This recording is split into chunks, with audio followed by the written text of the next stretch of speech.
બગદાણામાં કોળી સમાજના યુવક નવનીતભાઈ પર હુમલાની ઘટના બાદ હવે પોલીસ દ્વારા વિશેષ નિવેદન નોંધવામાં આવી રહ્યું છે।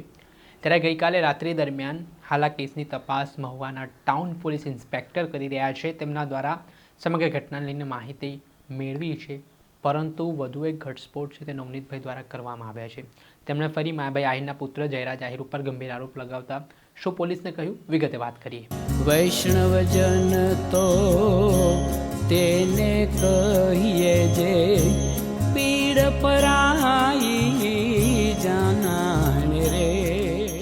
નમસ્કાર દર્શક મિત્રો, નવજીવન ન્યૂઝમાં આપનું સ્વાગત છે। હું છું ફૈઝાન। ભાવનગર જિલ્લાના મહુવા તાલુકાના બગદાણા ગામમાં કોળી સમાજના યુવક પર હુમલાની ઘટના બાદ ગુજરાતનું રાજકારણ જબરજસ્ત ગરમાયું છે। કોળી સમાજ લડી લેવાના મૂડમાં દેખાઈ રહ્યો છે।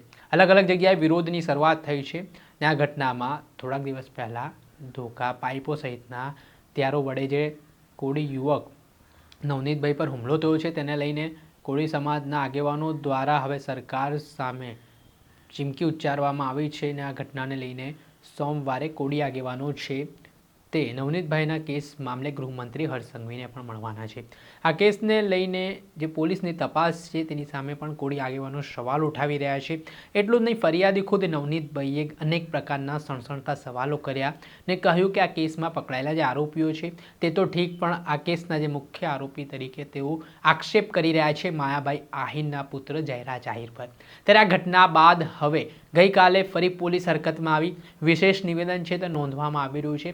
ડીવાયએસપી નીમાબા ઝાલાનું જે નિવેદન છે કે આ મામલાની તપાસ નિષ્પક્ષ અને તટસ્થ રીતે પોલીસ દ્વારા કરવામાં આવી રહી છે। ત્યારે આ વિશેષ નિવેદન નોંધાયા બાદ ફરી ગંભીર આરોપો નવનીતભાઈ દ્વારા કરવામાં આવી રહ્યા છે। તેમણે શું કહ્યું છે, કોના પર આક્ષેપ કર્યા છે તે સાંભળો। બરાબર, નિવેદન ને બધું નોંધ્યું નહોતું મારા કહેવા મુજબ, એટલે એમની બદલી થઈ છે। બરાબર, વિશેષમાં જે મારે કલમનો ઉમેરો એને જે મને મારતા હતા, જે જીવલેણ મારી ઉપર હુમલો કર્યો છે, એ તો જોવે જ છે બધાય કે કઈ રીતનો મારે છે, કે મારો બચાવ હું કઈ રીતે કરું છું। તો એ મુજબ કલમો કાંઈ ઉમેરી નહોતી। તો હીરાભાઈ આવ્યા પછી આ બધી કલમો બધો સુધારો વધારો કર્યો છે। બરાબર, પણ જે મુખ્ય આરોપી સુધી આ પોલીસને પહોંચવું પડે છે એ પહોંચતી નથી।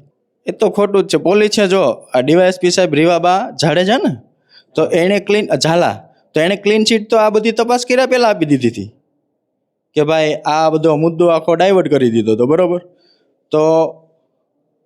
તો આની ઉપર પોલીસ ઉપર મને કેમ ભરોસો બેસે?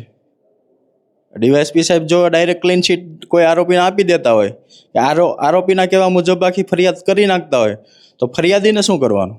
સાંભળ્યા હતા નવનીતભાઈ જે પીડિત છે આ કેસમાં, તેમના દ્વારા આક્ષેપ કરતા કહ્યું કે આ સમગ્ર ઘટના પાછળ જયરાજ આહિરનું ષડયંત્ર છે। તેમના માણસોને જ અત્યાર સુધી પોલીસ પકડી રહી છે, તેમની સામે કાર્યવાહી કરી રહી છે, પણ જે તેઓ નામ લખાવી રહ્યા છે ફરિયાદમાં, પણ તેમણે અગાઉ પણ નામ આપ્યું છતાં તેમનું નામ નોંધવામાં નથી આવી રહ્યું। તે મામલે હવે મામલો પેચીદો બનતો દેખાઈ રહ્યો છે। માયાભાઈ આહિરના પુત્ર જયરાજ આહિરની મુશ્કેલીઓમાં પણ વધારો થઈ શકે છે, કેમ કે હવે જે રીતે ફરિયાદી દ્વારા ગંભીર આક્ષેપો કરવામાં આવી રહ્યા છે, ત્યારે આગામી સમયમાં કઈ રીતની પોલીસ કાર્યવાહી કરે છે તે જોવું રહ્યું। દર્શક મિત્રો, આવા જ નવા વિડીયો સાથે આપણે માહિતગાર કરતા રહીશું, એટલે નવજીવન ન્યૂઝને લાઈક કરી લો, સબસ્ક્રાઇબ કરી લો અને વધુમાં વધુ શેર કરો।